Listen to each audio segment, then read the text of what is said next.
Да, отлично, хорошо.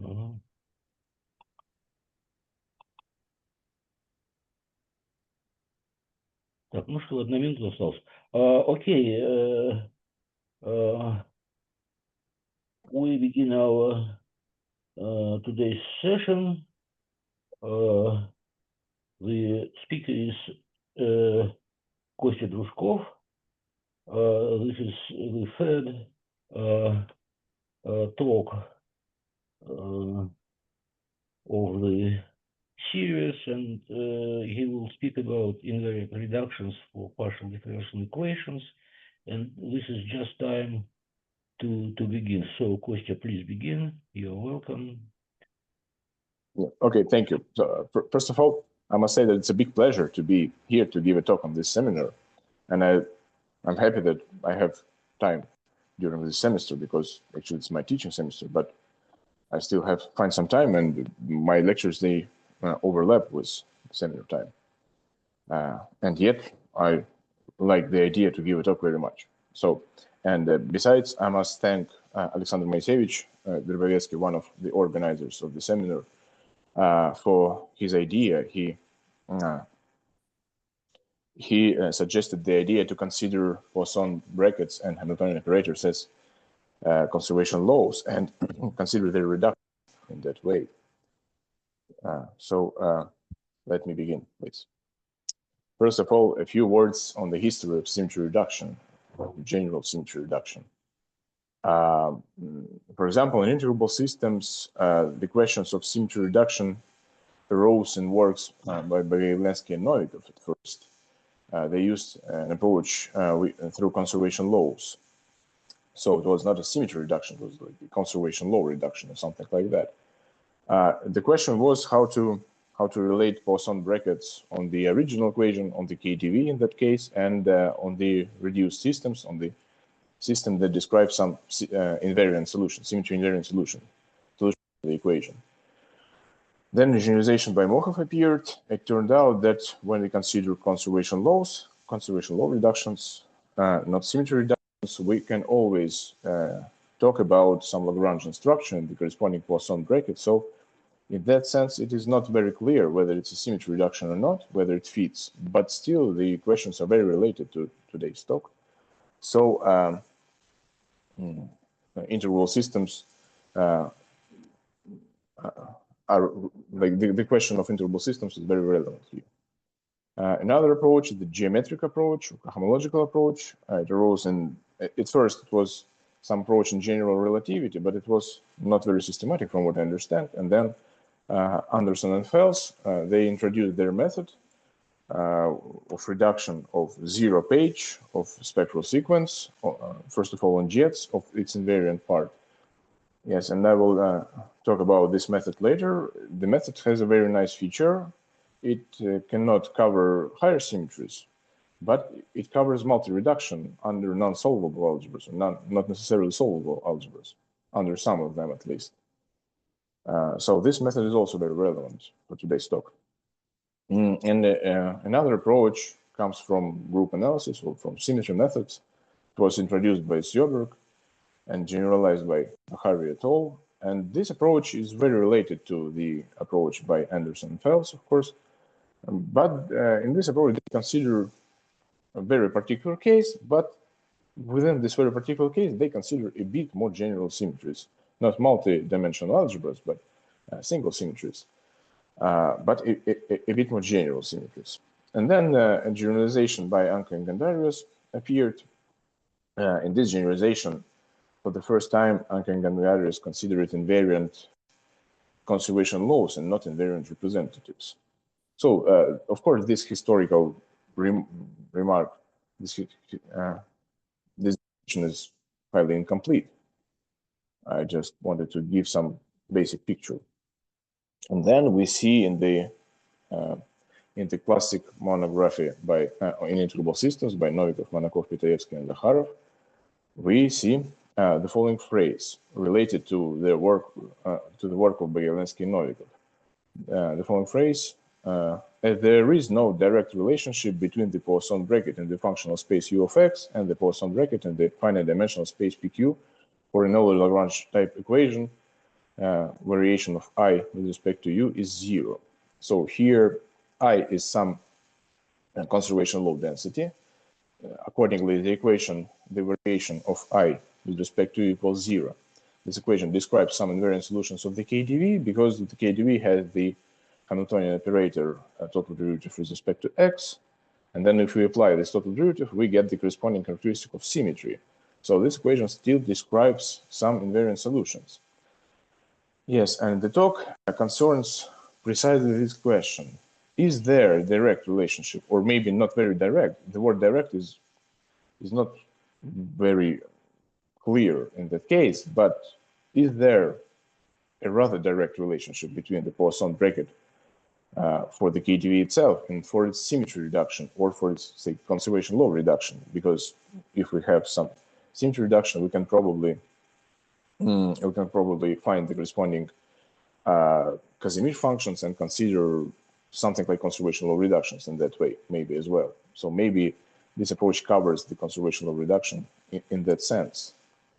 So the question is there a direct relationship between the Poisson bracket for the original PDE, Hamiltonian PDE, which has a local Hamiltonian operator, and its symmetry reduction, and some, I don't know, Hamiltonian formalism for its symmetry reduction?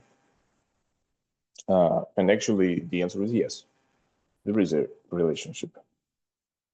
So let me recall the invariant reduction mechanism at first that I want to adopt in this talk. So suppose we have some system of differential equations. It is given under the formula 1, and we consider it together with all of its differential consequences. Fi are just some functions of dependent variables, independent variables, and some finite number of derivatives. I will introduce all these notations later in a more coherent way, but just right now, just to give you some flavor of the method itself.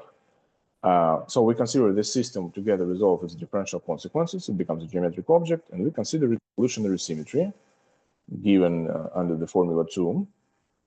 So some evolutionary vector field. On the right-hand side, we have this infinite sum, and we restrict this evolutionary symmetry to the system. If we have such an evolutionary symmetry, then there is a mechanism of reduction of cohomologies invariant with respect to it to the subsystem describing invariant solutions. And the subsystem itself is given by the original system plus the equations, the condition that the characteristic and all of its total derivatives must vanish on the system. So that the vector field itself, Phi, the vector field, the evolutionary symmetry, becomes 0 on this subsystem epsilon x. Since the vector field becomes 0, the corresponding Lie derivative also becomes 0.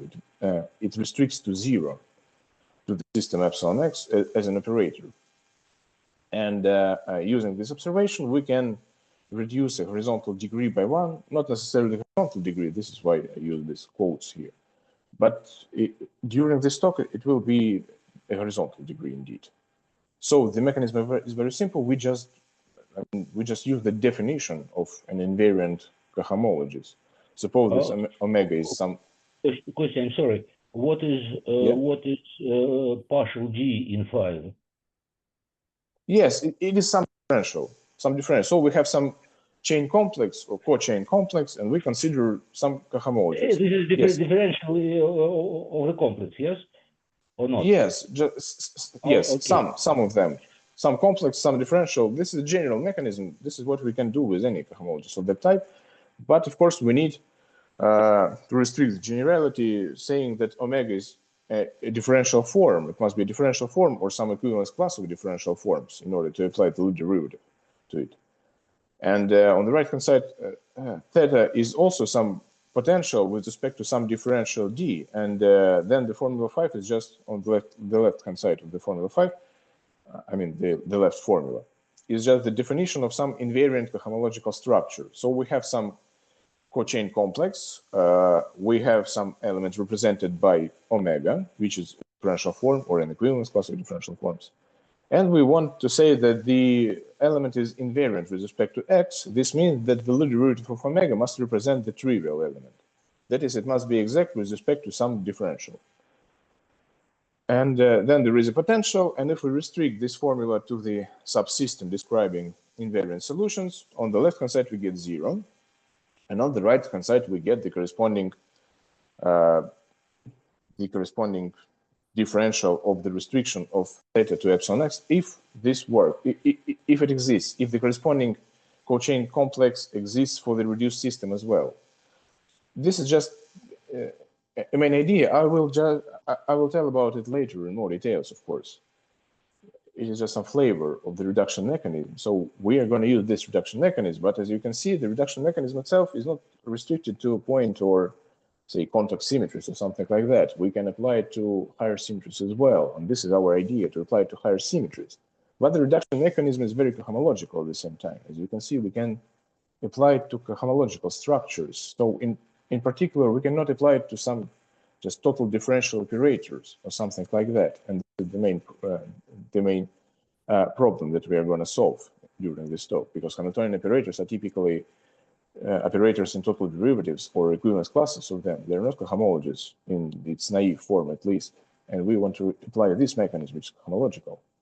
What can we do in this situation? So now let me be more coherent in that sense. Let me introduce everything step by step. So first of all, let me introduce jets. Suppose that pi is a locally trivial smooth vector bundle between two smooth manifolds. M has dimension n and E has dimension n plus m. Accordingly, its rank is m. The rank of pi is m. Denote by x or x1, etc., xn, coordinates in some coordinate neighborhood in M. And x plays the role of independent variables here. X1, xn play the role of independent variables. Denote by u coordinates along the fibers over u. So we assume that the bundle is trivial over u. Coordinates along the fibers, they play the role of dependent variables, u1, etc., um. And ui alpha denote adapted coordinates along the fibers of the corresponding projection from infinite jets of sections of pi to m. This projection over u. So we introduce infinite jets. Here alpha is a multi-index, and it's convenient to consider alpha as a formal sum, formal linear combination, where the coefficients alpha 1, etc., alpha n are non-negative integers. And the absolute value of alpha understood as the sum of these coefficients. Accordingly, in this situation, we can consider the natural projections given under the formula 6. So we consider finite order jets as well, and we have these projections pi k. And we consider the corresponding infinite jets and the projections from the infinite jets to finite jets pi infinity k. We introduce functions and differential forms on these infinite jets in a standard way. So we just take smooth functions on finite order jets. They're just smooth manifolds. By all means, we take just smooth functions on them and we pull them back to the infinite jets using these natural projections. And we define differential forms on the infinite jets in the same way. We just take differential forms on finite order jets and pull them back along the corresponding natural projections. This is how we get the algebras of smooth functions and differential forms on jets. The main structure on jets is the Cartan distribution, and it is spanned by the following total derivatives. They are given under the formula 8. So we have n total derivatives, and they span the corresponding planes of the Cartan distribution. Besides, we have the following dual description. Instead of the Cartan distribution itself, we can consider the corresponding ideal, the dual ideal, the ideal of differential forms or contact forms, Cartan forms or contact forms that vanish on the planes of the Cartan distribution. And I denote this ideal by C lambda. So C lambda star is the ideal of Cartan or contact forms. Every Cartan 1 form is a finite linear combination of the corresponding basis Cartan forms, at least in terms of local coordinates. We can produce these basis Cartan forms, theta I alpha, or basis contact forms, and every Cartan 1 form is just a finite linear combination of them, of these basis contact forms.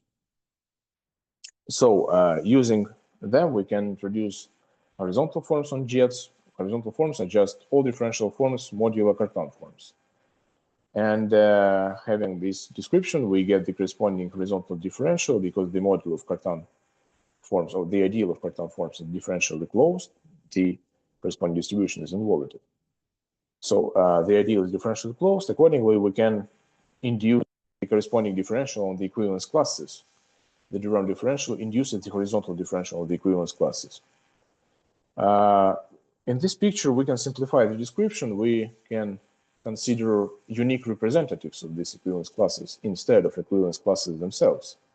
Namely, we can identify the model of horizontal forms with the following product. So here we have differential K forms on the base. We pull them back to infinite jets and consider with coefficients given by smooth functions on the infinite jets. And in coordinates, an element of this model have the following form. It's just some linear combination of differentials of independent variables of their exterior products, plus with some coefficients given by, in coordinates, they're given by something that looks like functions on the infinite jets. Yes, and then if we adopt this description, this point of view, then the horizontal differential takes the form 12, which it just looks as the Durand differential, but we replace the partial derivatives with the total derivatives, with the corresponding total derivatives, with their lifts, roughly speaking, to the infinite. Yes, and symmetries of infinite jets can be identified with elements of the following module. I call it the module of characteristics of symmetries of jets, or module of characteristics of evolutionary vector fields. Namely, we take the original bundle pi, we consider the corresponding jet bundles pi k, we pull them back, we pull this bundle back along these projections and consider the corresponding sections. So roughly speaking, sections of, these guys are sections of this pullback bundle. Informally speaking, they are like sections of pi, but they depend on jet coordinates, not on just coordinates on them, informally speaking. Besides, if we have an element of this module that is a section of a bundle of this form, of a pullback of this form, then in local coordinates, we can, this section can be represented by a vector function with components phi1, etc., phi n, m components. And we can consider the corresponding evolutionary vector field, which plays the role of a symmetry of the infinite jets in this picture. So here we have, on the right-hand side, we have this infinite sum. The summation is with respect to I and alpha can take infinite number of different values, this multi-index.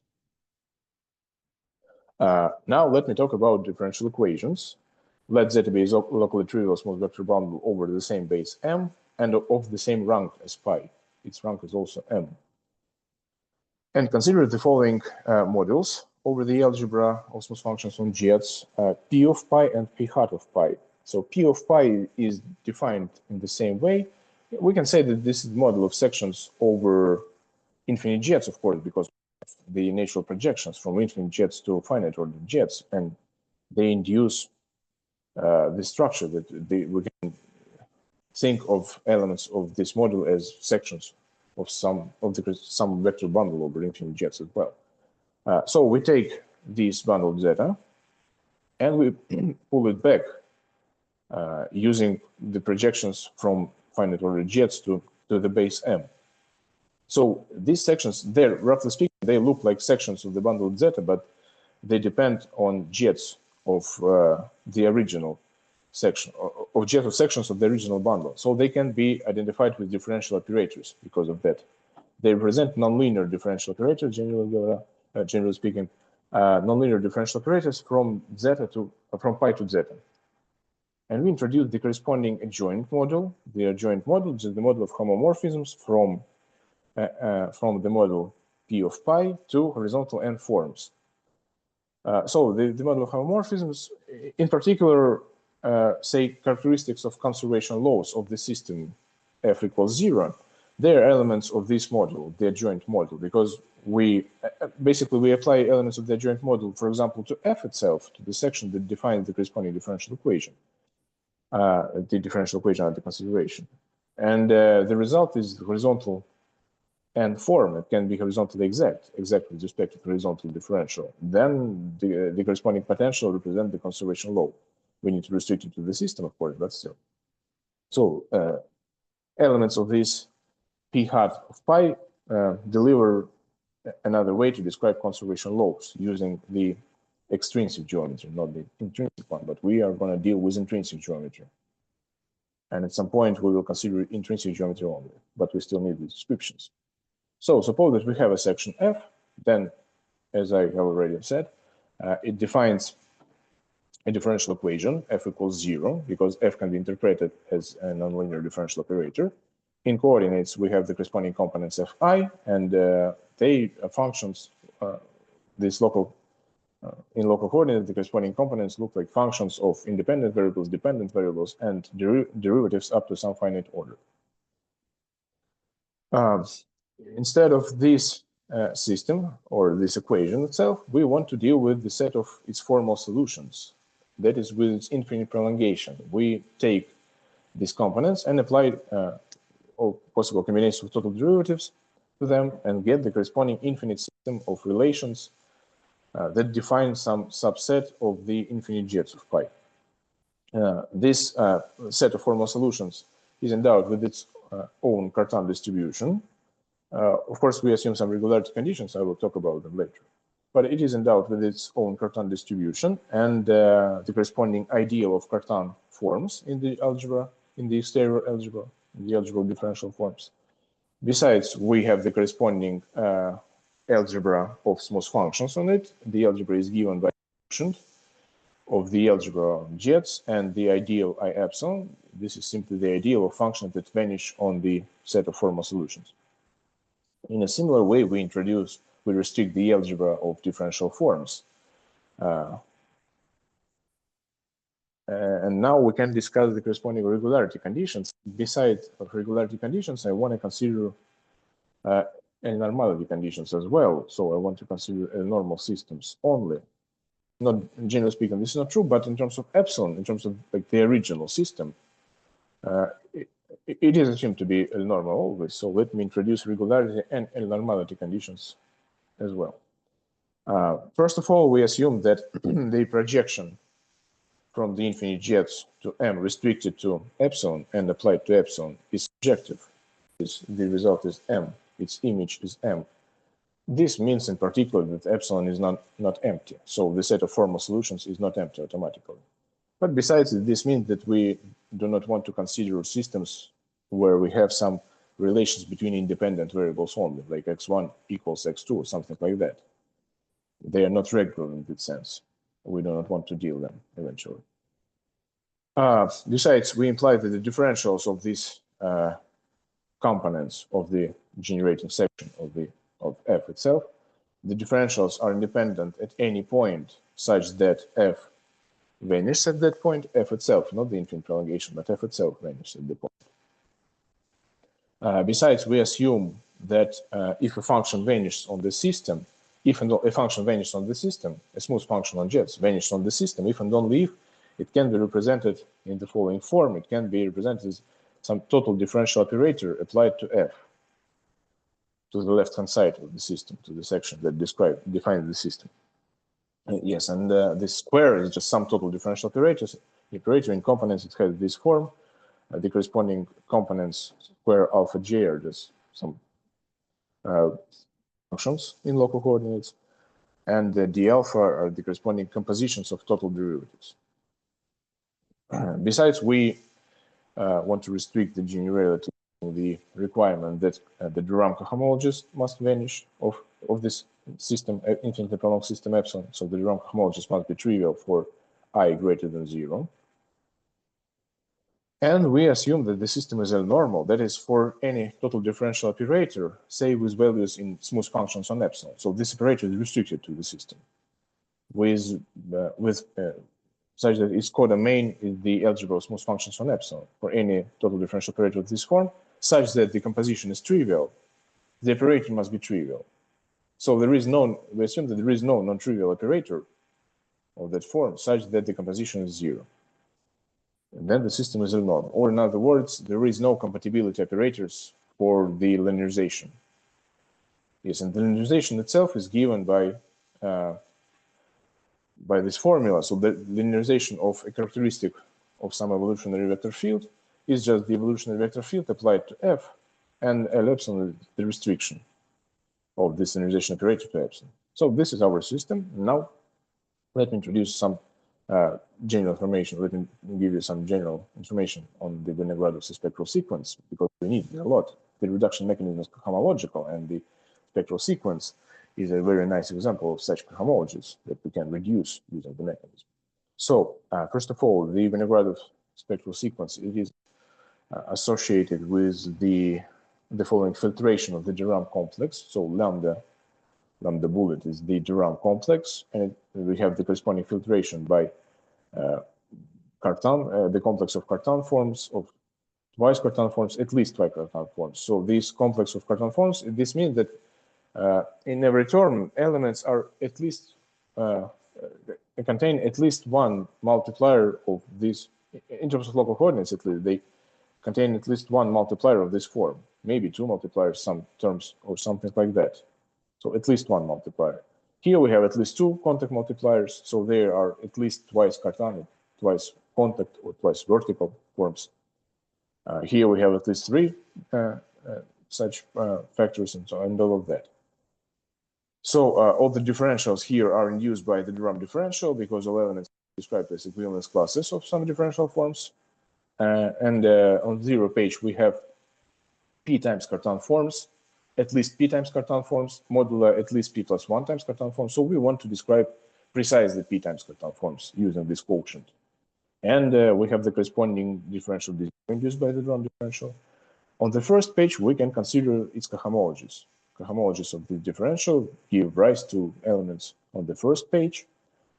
The corresponding cohomology groups appear here. And on these cohomologies, we can also consider the corresponding differential d1. It is also induced by the de Rham differential in this sense, if we describe them elements of this group as equivalence classes. But we can simplify the description, because as you can see on the 0 page, we consider equivalence classes here. We can simplify the description, and using the bundle structure from epsilon to m, we can identify equivalence classes with their unique representatives in the same way. We just say that like precisely p times Cartan forms are just p times p forms, p times Cartan p forms on epsilon, exterior product with q times horizontal forms, that is q times q forms pulled back from the base to the equation epsilon. We want to deal, let me clarify that we want to deal with equivalence classes one way or another, but it's a good idea to keep equivalence classes in mind and define everything for equivalence classes, because then the description becomes more invariant, to be honest. But it's also convenient to deal with these representatives when it comes to formulas and so on. So we want to deal with representatives in terms of formulas, but imply equivalence classes, of course, represented by the corresponding representatives. And in terms of this description of this identification, the differential d0 on the 0 page becomes just the differential given under this formula. So at first we apply the Lie derivative with respect to the total derivative with respect to xk, along the total derivative with respect to xk, restricted to the system epsilon. So this line means that it's restricted to the system epsilon. So we apply this Lie derivative to something, to some form of this type, and then we apply the exterior product with the xk. This is how the differential d0 looks when we use this identification. So the formulas become simpler, but we deal with equivalence classes too. This is the optimal strategy in this case, from what I understand. So by variational K forms on epsilon, I mean elements of the following quotient. So we consider the corresponding cohomologies, the groups with the following indices. On the first page, k n minus 1, and k is the degree of this K form, roughly speaking. So variational K forms are given by such elements, and in particular, presymplectic structures of epsilon are d1 closed variational to forms, because on such elements we have the differential d1. We consider d1 closed variational to forms. They are presymplectic structures of epsilon, and the conservation laws of epsilon are just variational 0 forms. As you can see here, if we take 0, then the corresponding description, roughly speaking, means that we consider, sometimes people call it total divergences or something like that, modular the corresponding terms that appear here. So conservation laws are variational 0 forms. Yes, regarding symmetries of epsilon, I will consider only symmetries of some particular form, or only evolutionary symmetries only. So an evolutionary symmetry of this infinitely prolonged system is the restriction of an evolutionary vector field, such that when I apply this restriction to the generating section, to the section that generates the system, the result vanishes from the system, on the infinitely prolonged system. For example, in coordinates, this formula means that I applied component-wise. So I apply this derivation to every component, this vector field to every component, and every component must vanish. Okay, yes, and sorry, and if the projection from epsilon to the zero-order jets to the total space, to the original total space, if the projection is surjective, then any symmetry is equivalent to some vector field of this form or to the restriction of its characteristic to the system epsilon. So there is a more general definition of symmetry, but in this case, the description works for all symmetries. So we can describe any symmetry using such evolutionary vector fields and their restrictions. That is evolutionary symmetries. So this restriction of phi to epsilon becomes an element of this quotient model. And we also introduce the corresponding quotient model for p hat of pi. Then we can consider a differential operator, a total differential operator nabla, from this model of p hat of epsilon to couple of epsilon, such that the formula 25 holds. So let me make some comments on this formula. As you can see, for example, if we have an element of the kernel of this operator, of the adjoint linearization operator, yes, the star means formula adjoint operators. So if we have an element of the kernel of this formula adjoint linearization, then on the right-hand side, we still have 0, of course, if we substitute it. On the right-hand side, we have 0. This term vanishes as well. And then the first term must vanish as well. This means that nabla maps the kernel of this adjoint linearization to the kernel of the linearization itself. And symmetries of epsilon, namely these restrictions of characteristics, are elements, precisely elements of the kernel of the linearization operator. So in that sense, nabla maps elements of the kernel of this adjoint linearization, and I will call them cosymmetries. So nabla maps cosymmetries to symmetries of epsilon. But there is more behind this formula, of course. I will comment on it later. So for every operator of this form, there is an extension of this operator to jets. That is some operator between the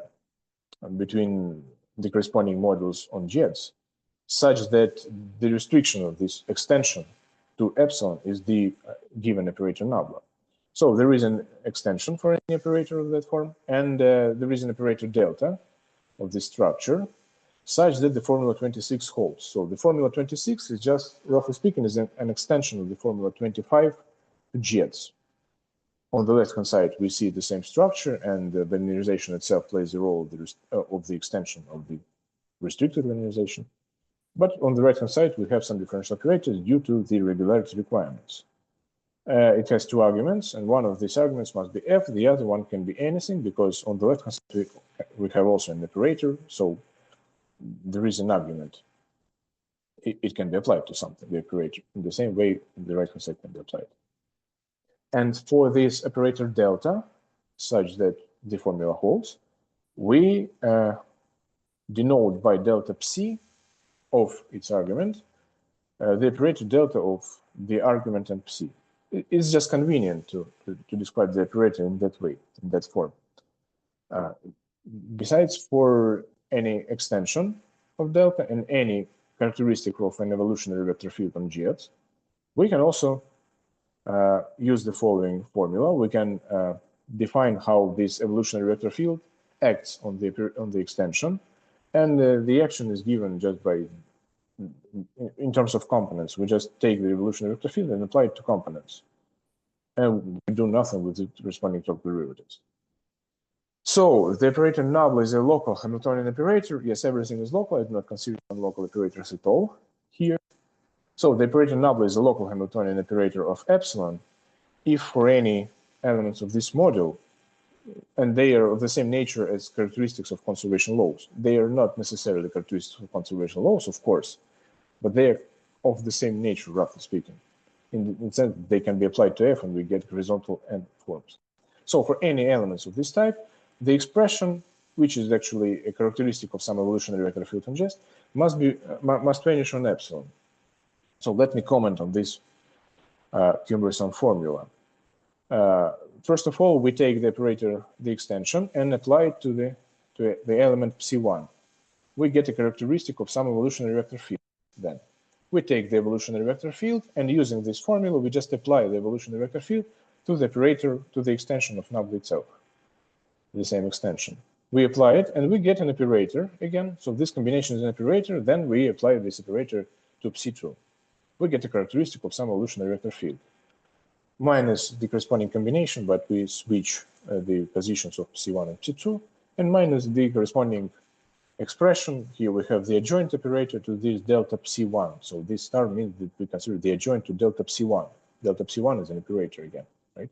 We consider this adjoint and apply it to psi1, and then apply delta, the extension. So instead of this formula, we of course will use something more simple later, because there is a problem with this formula. The problem is the same as with the operator. The description in terms of operators is not particularly nice when it comes to this reduction mechanism.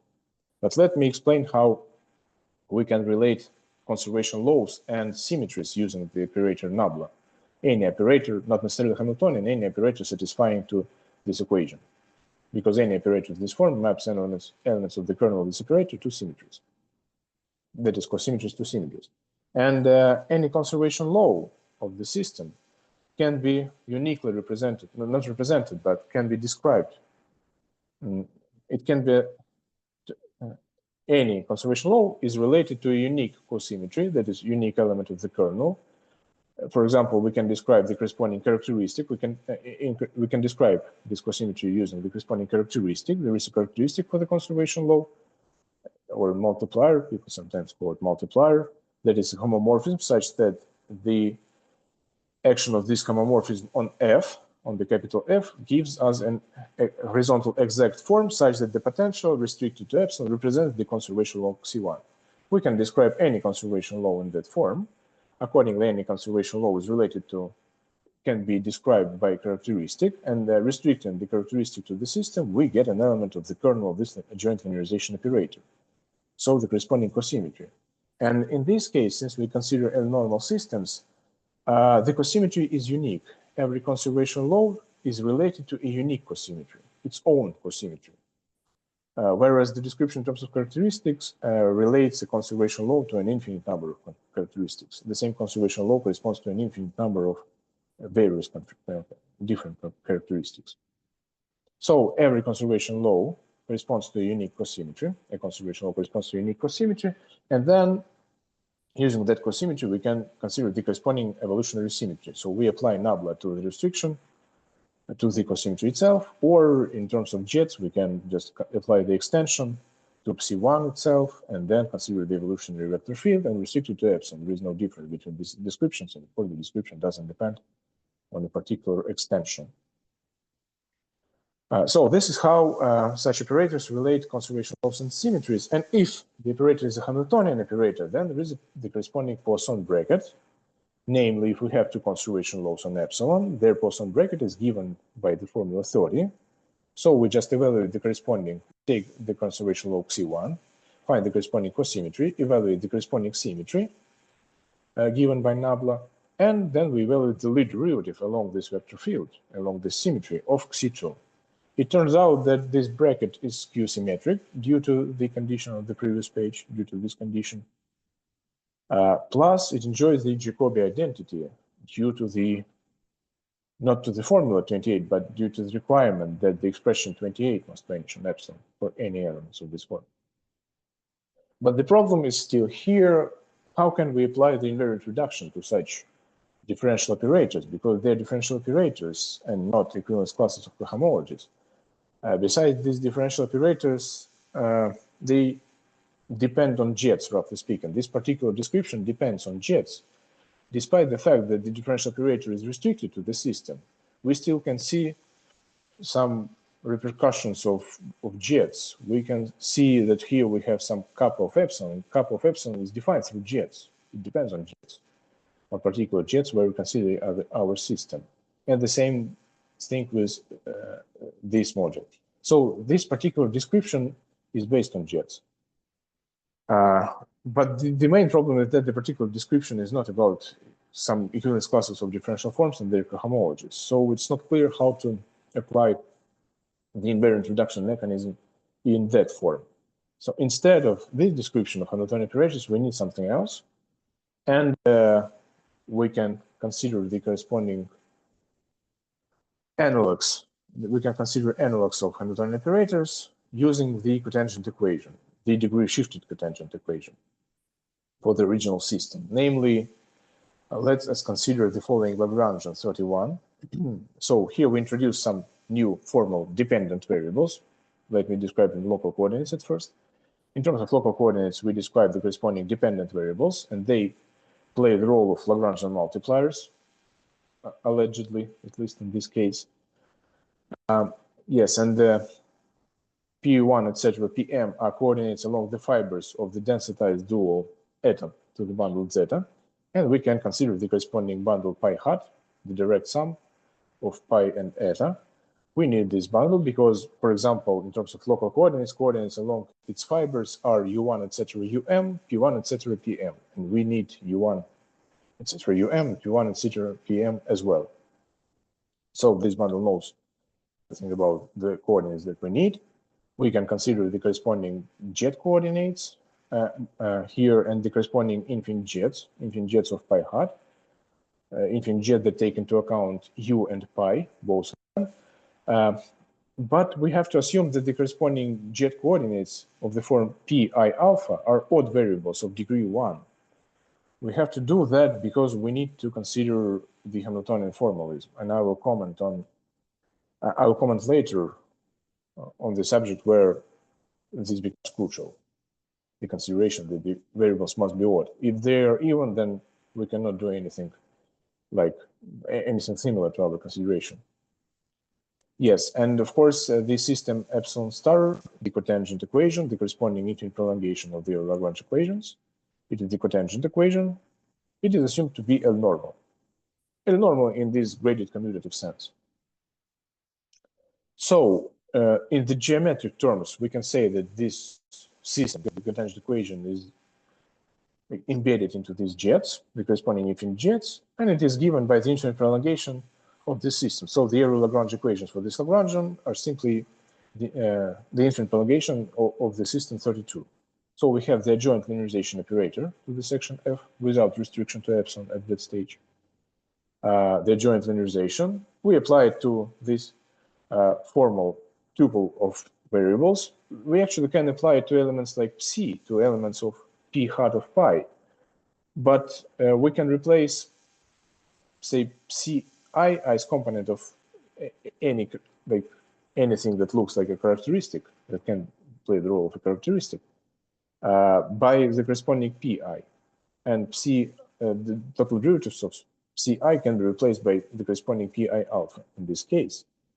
So we can apply total differential operators, or in other words, we can lift total differential operators to these infinite jets from the infinite jets of pi itself. We can leave them, and then we can apply them to such variables as well, to the variables on these jets. Yes, and this is our system, infinite prolongation, but the system is Lagrangian. As you can see, we have this Lagrangian. We have the corresponding Noether theorem for the system. This is very important in this case. But also it's important to say that the algebra of differential forms on the original system is a direct summand in the algebra of differential forms on the cotangent equation, on epsilon star. It corresponds to forms of internal degree 0. And by internal degree, I mean the degree inherited from these degrees of p, of the variables pi alpha. So the internal degree is the number of p at every summand. For every summand, the number is the same. Here we have no p for elements of this algebra. So we can consider this algebra as a direct summand here of internal degree 0 with no odd variables at all. And the cotangent covering, again, in the geometric terms, the cotangent covering is given by the natural projection from the cotangent equation to the original equation. Both of them are assumed to be L-normal, once again. Yes, speaking of what it means to be graded variables or odd variables, let me give some picture. Just to be definite, let me introduce how we consider these odd variables. So the algebra of differential forms on these jets pi hat is bigraded, with the bigrading assigned as follows. So the first index is the corresponding, the first component is the internal degree, that is the degree of the number of pi alpha for every summand, or d pi alpha as well. So for u and for x, the number is 0, for p it is 1, and the second degree is the differential form degree, the number of differentials in every summand. So here we have one differential, it is 1, one differential is 1, and one differential is 1. Yes, the inner product of these bigradings governs the signs in algebraic expressions. For example, we have formula 35 and 36. If we change positions of pi and duj, for example, we do not get minus here because the inner product of the bigradients here is 0, as you can see, because the bigrading of this guy is 1, 0, and the bigrading of this guy is 0, 1. So the inner product is 0. We do not get minus here. Here, the inner product is 1, and we get minus. Here, the inner product is 1 again, and we get minus for that reason. And here, the inner product is 0. Oh, I'm sorry, it is 2. So we do not get minus for that reason. This is how we can control signs in such expressions. Yeah, besides, for graded derivations of this algebra in any differential form on these jets, we have the following formulas. So the Lie derivative applied to a differential form is given by the standard formula, by the infinitesimal Hamiltonian formula, by the magic Cartan formula. We do not get any additional minus here, any extra minus here. This just the standard formula in this setting. Besides, it is a nice idea to consider the formula 38 as well when we apply the Lie derivative to the contraction of some graded derivation and a differential form. Then we also get the standard formula except for this minus. So here we get this sign. The sign is controlled by the degrees of x and y because they are graded derivations. So they change degree of every homogeneous element by the same number. And when we carry on this Lie derivative through y, so here we just carry on the Lie derivative through y. We carry the Lie derivative through y. When we do that, y reacts in that way. We get the sign. And again, for definiteness, if we have a graded derivation of this form and a differential one form, represented here in coordinates, then their contraction is given by the following formula. So we just need to take the partial derivatives on the left and the differentials on the right. We need to put them together and then contract them. Hence, we get this formula, 39. We don't need these formulas, to be honest, during the talk, maybe at some points only, but just for definiteness. It's good to know. So, yes, regarding the cotangent equation, its main structure is given by a variation of one form. There is a canonical variation of one form. So the equation itself is Lagrangian, and the variation of one form is produced by the Lagrangian. But it can be described in a different way as well. The same object can be described through the green formula. Let's consider the green formula on infinite jets of pi at first. So the green formula is just integration by parts. We take the linearization operator, apply it to an arbitrary characteristic of an evolutionary vector field, and consider its pairing with any element from p hat of pi, with any homomorphism. So the result is a horizontal line form. Then we integrate by parts, and we get the definition. Roughly speaking, can be considered as the definition of the adjoint operator, adjoint linearization operator. The difference between these two terms is some exact horizontal form, and the horizontal form is linear in He and Psi, in both of them. This is what we get on jets of pi. Yes, and let us generalize the description, slightly generalize it. For any characteristic of an evolutionary vector field on jets of pi, we can consider the corresponding evolutionary vector field on jets of pi hat. For example, taking the evolutionary vector field with the symmetry given by he and 0. This means that the corresponding components of d ui are just he I, and the corresponding components of dpi are just zeros. So every characteristic of an evolutionary vector field of on jets of pi can be considered as an evolutionary vector field on jets of pi hat in that way. Using this observation, we can generalize the green formula on jets of pi, or we can consider its analog in terms of jets of pi hat. So there exists a Cartesian form, omega L. Now it's an actual Cartesian form. It is not just something linear in he or psi, because this form involves p. Instead of psi, it becomes linear in p. We replace psi by p, and the form becomes linear in p, but we can afford this, because p are just variables on our jets now. So it's an actual Cartesian form. To sum up, it's an n form, but once Cartesian form, and n minus y times horizontal form. We just pull the horizontal forms back to the corresponding infinite jets. And on the left-hand side, we have the same difference written in terms of he and p, while on the right-hand side, we have the horizontal differential applied to this contraction. Since the form is linear in he, we can say that it's an evolutionary vector field of this form contracted with omega L. And of course, omega L is just the same omega he psi in disguise, except for the fact that we considered its contraction. So the contraction is the same form in disguise. So it doesn't involve any differential forms of the form, contact forms corresponding to pi alpha, their vertical differentials, roughly speaking. And the formula holds for any characteristic. Since it doesn't involve these differential forms, the second component of the characteristic doesn't matter. So for any second component of the characteristic, we still have the same formula. This is how we get the canonical variation of one form. The restriction of this form to epsilon star to the cotangent equation represent the canonical variation of one form, and it denoted by rho. And besides, we have the corresponding presymplectic structure. The differential d1 applied to this canonical variation of one form gives us the presymplectic structure, and this presymplectic structure is responsible for the corresponding Noether theorem, of course. So the Noether theorem can be described in terms of this presymplectic structure, and I'm going to use this fact a lot later. So in fact, the form rho is produced by the Lagrangian itself, so it is related to the variational principle, or it can be described in terms of the green formula.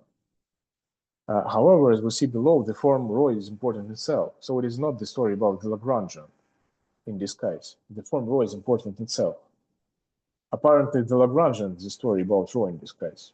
So the Lagrangian is not the main structure, but the rho is the main structure here. And the Lagrangian allows us to describe rho implicitly using jets, apparently. Now let us consider an evolutionary symmetry of epsilon. Now it's an evolutionary symmetry.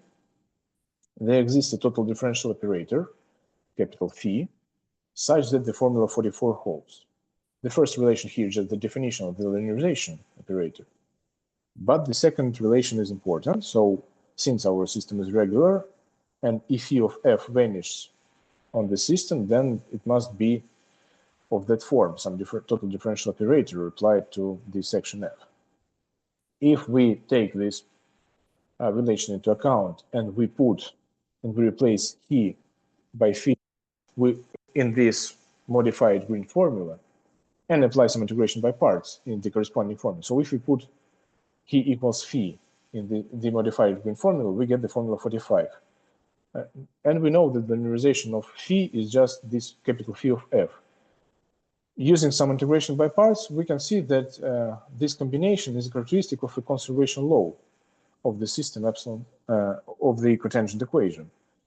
As you can see, minus phi appears here as the corresponding multiplier for the left-hand side of the first group of equations. And this phi star appears here because we take here we have phi of f, integrating by parts, we get f pairing with phi star of p. And integrating by parts, we just get something something exact plus some exact term here, but the term vanishes on the system. So it doesn't matter. I mean, the potential for the term vanishes. It is dh of something linear in f, or its total derivatives. Its components are total derivatives. So it's still the same conservation law. And this is the characteristic of a conservation law. Then we get the following symmetry, because according to the Noether theorem, any characteristic of a conservation law is a symmetry as well, is a characteristic of a symmetry. So we have this evolutionary vector field, and restrict the evolutionary vector field to the cotangent equation, we get the corresponding symmetry. We denoted by round he or calligraphic he, calligraphic x, I'm sorry, round x or calligraphic x or beautiful x. This restriction of this evolutionary vector field to the system, to the cotangent equation. And this symmetry is the lift of x to the cotangent equation. So every symmetry of the original equation can be lifted to the cotangent equation. This is important. So every symmetry can be lifted. Besides, we consider the conservation law with the characteristic, with the original characteristic, with this characteristic, is just the contraction of the lift and the canonical variational one form, because this is what we have on the right-hand side. If we restrict this vector field to epsilon, to the cotangent equation, and we can do that. If we take the second component given by this operator, then we get a symmetry here, but the formula still holds. So we restrict this evolutionary vector field to the cotangent equation, and we get this symmetry, this lift. When we restrict this guy to the cotangent equation, we get a representative of the canonical variational one form. Accordingly, this is the same conservation law, and its characteristic is given by this combination, by the same combination, but with minus. And we use plus here instead of the minus, because I want this vector field to have the following property. When I project it to the original jets, or when I project its restriction to the cotangent equation, when I project the restriction to the original system, I want to have the original symmetry. This is why I need plus here. But using this observation that the conservation law with this characteristic is just the contraction, we immediately get the following consequence, the formula 47. It is just given by the Noether theorem. The formula 47 is just the direct consequence of the Noether theorem. The formula 47 is important because it means that the canonical variation of one form is invariant under any lift of any symmetry of X. Besides, using this formula, one can show that the lift actually preserves commutators, because instead of the description in terms of characteristics and all of that, we can take the formula 47 itself as the equivalent definition, as an equivalent definition of the lift. So we can say, instead of the story about characteristics, we can say that the lift of a symmetry is a unique symmetry of the cotangent equation, such that its projection to the original system is the given symmetry, X, plus the formula 47 holds. Using this observation, we can show also that the lift of symmetries, we can not only lift any symmetry, but the lift actually preserves commutators. Yes, but this is important because the invariant reduction mechanism applies to invariant objects, to invariant cohomologies. And rho is a variation of one form, and it is invariant with respect to any lift, to the lift of any symmetry. So this is important because we can always consider its reduction under any symmetry of this form. So similarly, we can consider the following picture, slightly generalize the previous modified green formula, modify it once again, and consider the corresponding expressions involving P. Instead of he, instead of these characteristics, here we can consider also some operators applied to something involving P, but we have to be careful then because the variables are odd. So we have to be careful when we switch their positions, the terms in that case. But still we can do that, no problem. And we have the corresponding operator, delta P. It is defined in the same form. And the same arguments show that there is a conservation law, or there is an evolutionary vector field with this characteristic. Its restriction is a symmetry. Its restriction to the cotangent equation is a symmetry again.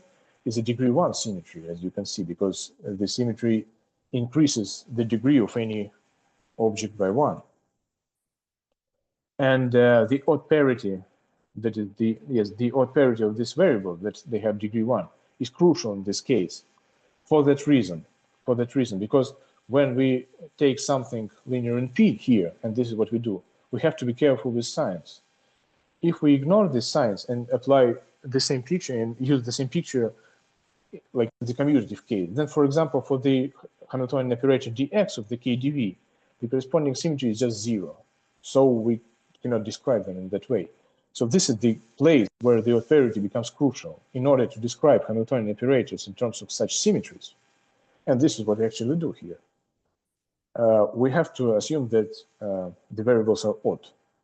And we denote the restriction of the evolutionary vector field with this characteristic by S nabla, like symmetry corresponding to nabla. So S nabla is the corresponding odd, that is, not that is, but just degree one symmetry of the cotangent object. And it plays the role of the Hamiltonian operator. But let me note at first that the Noether theorem relates it to some degree two conservation law, basically, because we have the Noether theorem for the cotangent equation. So there must be a conservation law. Not must be, but there can be a conservation law assigned to it. At least there must be a variation of one form, and it turns out that the variation of one form is given by the conservation law. The corresponding, like Hamiltonian conservation law, it describes the same Hamiltonian operator. It's not Hamiltonian. It is also another way to describe the Hamiltonian operator. So we have three descriptions for Hamiltonian operators now, in terms of operators, in terms of symmetries, and in terms of conservation laws. Degree two conservation laws, because these objects have an internal degree one, and I assume that all representatives of their representatives have the same internal degree one. These both objects have internal degree one, the canonical one form, and the corresponding presymplectic structure, which is just its differential to one from. Accordingly, we have degree one symmetry, degree one presymplectic structure. Their pairing, their contraction is just some degree two object, and it turns out that its conservation law is given by this expression, the corresponding conservation law. Besides, let me know that because of that formula, we can see that nabla depends only on nabla, not on any extension, despite the fact that we describe it through this characteristic on jets and restrict it to epsilon. The restriction doesn't depend on a particular extension, and you can see, but more importantly, the description doesn't depend on this second term, actually. Because you can say that, okay, nabla E, it restricts to epsilon and everything is fine, but we have this additional operator here. What can we say about this restriction? So the symmetry doesn't depend on this operator as well, because as you can see, here we have this pairing with rho, and rho is represented by that form omega L that doesn't involve differentials of pi alpha. So it involves only contact forms from the original jets. Accordingly, the second component of its characteristic doesn't matter at all in this formula. Then the conservation law doesn't depend on the second component of its characteristic, of the characteristic of S nabla. But the conservation law itself defines the symmetry uniquely, because the presymplectic structure, in this normal case, the presymplectic structure is an isomorphism between variational one forms and symmetries. So we apply the differential D1, we get the corresponding variational one form, and it defines the corresponding symmetry unambiguously. So the symmetry actually doesn't depend on the other operator, and it depends on nabla only, on the restriction. Moreover, we can say that the corresponding variational bivector, which is the equivalence class of this form, the variational bivector determines the same as nabla. So this equivalence class is the equivalent class of the following form. Here, the square is some operator of that form, which is self-adjoint. And this is something like a gauge transformation, because nabla, originally nabla satisfies to some equation. And it turns out that if you add a combination of that form to nabla to a solution of that equation, you still get a solution of that equation. And as you can see, this combination maps cosymmetries to the symmetries in the same way as nabla itself. So in terms of cosymmetries and symmetries, this is the same operator, because cosymmetries are elements of the kernel of this operator. Whenever we apply this combination to a cosymmetry, we actually apply nabla to a cosymmetry. So it is more reasonable to consider equivalence classes, these equivalence classes of operators, not operators themselves. And these equivalence classes are called variational bivectors. So we can describe how variational bivectors act on cosymmetries, or in other words, how they act on, say, conservation laws of any other variational one forms as well. Because conservation laws can be interpreted as variational one forms, because when we apply this differential to a conservation law, in this normal case, the differential has no kernel. So we can describe all conservation laws by their images, corresponding variation one forms in this abnormal case.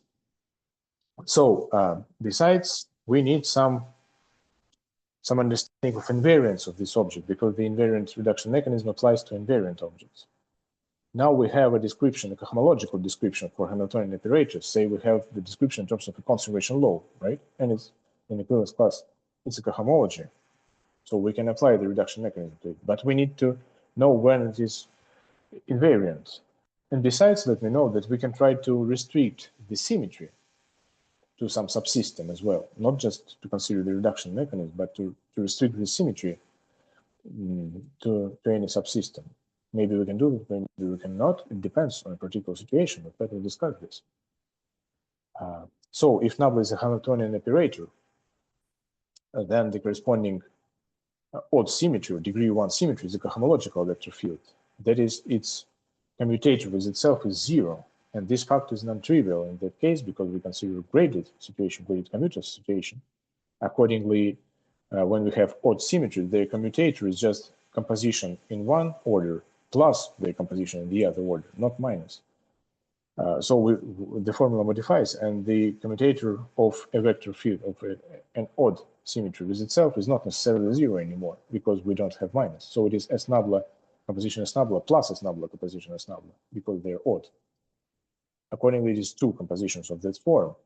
And this requirement is not trivial for that reason.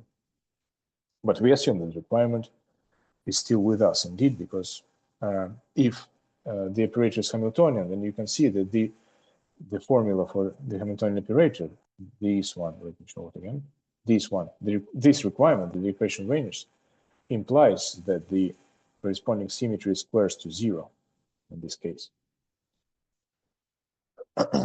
Yes, and if we have an evolutionary symmetry, and this is what we want to have, if we have an evolutionary symmetry of epsilon, then we say that nabla is X invariant if the corresponding commutator is 0. If the commutator of this odd symmetry and the lift is 0, then we say that the operator nabla is X invariant itself. This condition implies actually that S nabla can be restricted to the corresponding subsystem for invariant solutions. So instead of system for invariant solutions describing, instead of system describing invariant solutions of the original system, we can consider the corresponding system describing invariant solutions of the cotangent equation. And this relation implies, in particular, that the system S nabla, the symmetry S nabla, can be restricted to this subsystem. And this condition is equivalent to the formula 53. That is, it is equivalent to the condition that the corresponding conservation law can be restricted to this subsystem as well. So if we have a Hamiltonian operator, then we can restrict everything to the subsystem, and everything is invariant with respect to the symmetry.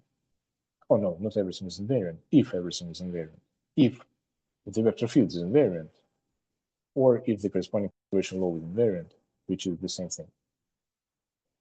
Now we know how to control this invariance and when we can restrict something. So let me be more precise about the system epsilon star x, about the reduction of the cotangent equation. This system is determined by the equations 54. The first two equations are just the original are just the cotangent equation. The other two equations are just the requirement that the characteristic of the lift vanished. As you remember, the other component, the first component of the characteristic is given by phi, the other component given by minus phi star of p, where phi is just this operator, any operator of that form. So we take any operator of that form for any, say, extension of some restriction of the characteristic, and we get the corresponding system. And as you can see, the first column here describes the reduction of the original system, while the first line describes the cotangent equation. So we take this highly overdetermined system. Yes, and this is our reduction of the cotangent equation, the corresponding reduction of the cotangent equation. And we actually need that, because we cannot reduce S nabla, restrict S nabla, or reduce this degree 2 conservation law to the original reduction, to the reduction of the original system given by the red column. But we can relate them somehow still. So we reduce everything to this subsystem. And once again, if we have a variational bivector that is in this class represented by an operator satisfying to this equation, then the variational bivector maps cosymmetries of epsilon, that is elements of this kernel, to symmetries. But the thing is that in the normal case, we can identify cosymmetries and variational one forms. This is basically why the Noether theorem relates symmetries and variational one forms one-to-one, because we know that it relates the kernel of this operator, of the generalization, and of this generalization itself one-to-one. It gives a one-to-one correspondence, an isomorphism of their vector spaces. So we can interpret cosymmetries as variational one forms uniquely. And in that sense, we can say that a variational bivector or an operator with this form maps variational one forms to symmetries, actually. And it's a good idea because variational one forms are objects of intrinsic geometry and they can be reduced. We can consider their reduction because they're given by some cohomologies. More specifically, one can show that the same action described through cosymmetries, the same action of a variational bivector, can be given by the formula 57. So we take a variational one form on the system epsilon. It is again a direct summand in the linear space of variational one forms on epsilon star, the internal degree 0 summand. So we can interpret them as variational one forms on the cotangent equation as well. We can leave them there, in other words. And we can show that the corresponding symmetry, the symmetry that corresponds to this variational one form, and the corresponding is given by the variational bivector or by the operator number. The corresponding symmetry satisfies to the relation 57. So here we have this degree 1 symmetry, the variational one form understood as a variational one form of the cotangent object, the cotangent equation, D1, and on the right-hand side we have this contraction of the lift. So this thing denotes the lift of the corresponding symmetry to the cotangent equation, and the contraction with respect to structure. But what is more important here is that this formula can be taken as an equivalent definition of this symmetry, because the Noether theorem relates variational one forms and symmetries one-to-one. So there is a unique variational, there is a unique symmetry that satisfies to this relation, to the relation 57. So it can be taken as a definition. If I know the variational one form, a variational one form, and I know a snubble, of course, then I can restore the corresponding symmetry. And hence I can restore the original symmetry that corresponded to the variational one form nu, corresponding on the equation epsilon, actually, not on the cotangent equation. So what is important is that this formula can be taken as equivalent definition, and hence we don't need nabla itself anymore. The operator nabla plays no role anymore. We can completely replace it by this symmetry as nabla. Even its action variational one forms can be described by the formula 57 that doesn't require nabla at all anymore. And this is the good news, because nabla itself is a total differential operator. We cannot reduce it. We would like to get rid of it completely. That is, we need to rewrite everything in terms of some more nice structures, and we have already done it. Now we know nabla acts on variational one forms without nabla itself. The action is given in terms of nice objects that can be either restricted as symmetries, restricted to some systems describing invariant solutions, or just reduced in terms of the reduction mechanism. So now let us recall the reduction mechanism itself, actually. It's time to recall it. So if we have an evolutionary symmetry of the original system, then the corresponding subsystem describing invariant solutions is given by the system 58. It is its infinite prolongation. We consider the infinite prolongation. Of course, here F determines the original system, and phi is a characteristic of an evolutionary vector field such that its restriction is X. Suppose that we have an element on the 0 page. We can think of it as an equivalence class or just a unique representative. Let's say that it's a unique representative for simplicity. We have this differential form that represents an X invariant element on the first page. That is, it is D1 closed. And let's say that the element is not trivial. That is, it is not D0 closed, I'm sorry. But it is not D0 exact. And Q must be greater than 1 because the reduction mechanism reduces Q. So we need it to be positive, greater than or equal to 1, at least positive. It's an integer, and we imply that it is positive. P is also an integer. It is not negative here. So then, if it represents an X invariant element, then by definition, the derivative of it represents an element on the first page. That is an element having the form d0 of something, and hence restricting this relation to the subsystem epsilon x, we get 0 on the left-hand side, and then we see that this restriction to epsilon x of the potential to epsilon x is a cocycle for the corresponding complex. And it's important to note here that the corresponding complex exists, so we can do this thing. But the main the reduction mechanism is given by this formula. It's important to clarify that the formula is written on epsilon, not on jets, not on epsilon x. The formula holds on epsilon itself. So everything happens on the original system. We find a potential of the original system, and then we restrict the potential to the reduced subsystem, to its reduction. Now let us denote the corresponding homomorphism from the X invariant part of the first page to the corresponding first page of the reduced system by RxPQ. We denote it like that, assuming that it is well defined. If it is well defined, then we introduce this notation and say that it's a homomorphism. Once again, the mechanism is as follows. We take an X invariant, a representative X invariant object on the first page, find the corresponding potential, and restrict the potential to the subsystem describing invariant solutions. Then this restriction represents an element on the first page with the reduced horizontal degree. So its horizontal degree reduces by 1. The reduction mechanism reduces the horizontal degree. If the homomorphism is well defined, then we denote it by this thing. The graded commutative case arises here as well. We just, first of all, we assume that some internal degree is fixed. Everything has the same internal degree. In this picture, we can do that because we replace epsilon and x by the corresponding cotangent equation in its lift. So it is still degree 0 symmetry. That is why when we apply the corresponding degree 0 symmetry on the left-hand side, it doesn't increase the degree of an object, and we can assume that omega and theta are of the same internal degree in this case. Let me recall that the internal degree is the one inherited from the number of p, I alpha, restricted to the system in this case.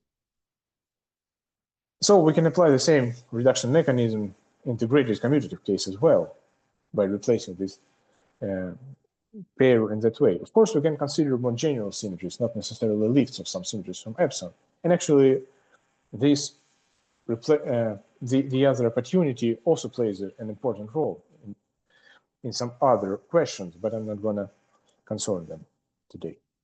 So below we apply the reduction mechanism, this reduction mechanism to invariant elements of these groups with the horizontal degrees n-1. This is important because we apply them to the elements with the degree n-1 of normal systems. Epsilon and the cotangent equation are both supposed to be normal. Since we apply them to normal systems, the corresponding homomorphisms are well defined indeed, because we use n-1, because there is no previous line n-2, the line with the number n-2 on epsilon. Or the more so, there is no its restriction to the subsystem given by epsilon x. And the trivial restriction is the sufficient and so is the criterion that the reduction is well defined. So it is well defined in all our considerations. The reduction is well defined. In particular, we get the reduction of the variational one form, the canonical variational one form. As you remember, it is invariant with respect to any lift. So in this case, it is important that this thing is a lift. Then we can reduce it and consider the corresponding object on the reduced subsystem. And its horizontal degree is n-2 now. Besides, we need the mechanism of reduction of formulas. And using these homomorphisms, we can describe the reduction of formulas. So let epsilon be an infinitely prolonged system of differential equations, and let x be the evolutionary symmetry. Suppose that the invariant reduction is well defined for elements of this group and elements of that group with vertical index p and p plus 1, indices p and p plus 1. Then on the x invariant part of this group, we have the following relation for any element. So the difference here, I mean, roughly speaking, if I apply the reduction homomorphism to an element of this group and then evaluate D1, this D1 is evaluated on the subsystem coordinate solutions of it, right? Then the result is the same up to minus as the result of the same operation in the other order. So in the order when it first apply the differential D1 and then reduce the result. They differ in minus only. And the same theorem holds for the operation of contraction. Suppose that we have two commuting evolutionary symmetries. Commuting means that x1 is invariant with respect to x. This is why they must commute in this picture. Everything must be invariant with respect to x in the formula in order to reduce it. So if x1 is invariant with respect to x, and they are evolutionary symmetries of our system epsilon, then the invariant reduction, and then we have the following statement. If the invariant reduction is well for these elements, and it's always well defined in our situation because Q is always n-1 in our further consideration. It will be n-1. Then on the invariant elements, we have the following formula, the same relation, but not in terms of D1, in terms of contraction with the lift of the symmetry. And we take the lift and restrict it to the subsystem, but yes, we use the restriction, of course, here. We get this formula. These formulas are important because now we can reduce the main formula that allows us to get rid of nabla, the main formula involving an arbitrary variation in one form of epsilon and relating it to some symmetry of epsilon, actually. This is symmetry of epsilon star, but it's a lift of some symmetry, so we can evaluate the symmetry itself. And we can reduce this formula now. And as you can see, if everything is X invariant, that is, the variation one form is X invariant, S nabla is X invariant, omega is X invariant, then we can reduce the formula itself. And reducing it on the left-hand side, we have two minuses, that we have plus.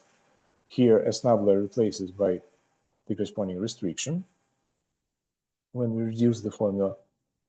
And instead of the variation one form, we get its reduction. We can describe it as reduction with respect to x because there is no difference between lifting of this variation one form to the cotangent equation and then reducing, and then saying that this thing is a lift of this combination. And just there is no difference between this and the other story when we just reduce the variation one form on epsilon, and then they lift it to the cotangent equation. So we don't have minus here, and we have just reduced objects. On the right-hand side, we get one minus because there were just one contraction on the right-hand side. It gives us minus, so we get the same formula of the same type, but for the reduced objects and with minus here. Perhaps this formula describes the reduction of a Hamiltonian operator, actually. Perhaps this formula describes everything, and one can similarly define the action of the reduction of nabla on any variation, on any element of this type on the reduced system with the corresponding reduced horizontal degree by this formula, where the question mark means the corresponding symmetry. Maybe we can do it in the general case, and then it doesn't matter whether the reduction is finite dimensional, like of infinite type or anything else. Maybe we can do that for any normal pairs of equations using this formula, but in that form it is not very clear whether we can do that actually or not, because the formula itself, its importance lies in the fact that omega relates variational one forms and symmetries one-to-one. Can we do the same thing about its reduction? Sometimes actually we can. So in a finite dimensional case, as we will see, we can. So the idea is not absolutely reckless. I think that this formula is actually the right one. But the formula is not particularly nice because we don't know how to check whether this question mark exists, whether it's unique or not. The formula itself is not easy to study, and computationally it is not a pleasure to evaluate the corresponding symmetry using this formula. We still can do something with this formula as well. One can potentially overcome these challenges using a compatibility complex for the linearization of this reduced system. Because the compatibility complex allows us to relate all these objects to total differential operators back, but on the reduced system now, and interpret them in terms of the reduction of the original system, actually, if we know the corresponding compatibility complex. Then using the K-line theorem, we can interpret everything in terms of operators, but of course, we still also may have some challenges, even if we know a compatibility complex, we still may we still may face some challenges, because it depends on the length of this compatibility complex, whether the description is particularly nice or not. Because maybe this reduction described not by an equivalence class of operators, by some cohomologies written in terms of total differential operators, again, then the description is not that nice. But still, maybe we can use this description in terms of operators if we know a compatibility complex. And as you can see, the Noether theorem itself proves that this thing is one-to-one correspondence between symmetries and variational forms using the corresponding operator, actually, because in the Lagrangian case, it can be represented by the identity operator. So the operator itself tells us that this system, this thing relates variational forms and symmetries one-to-one.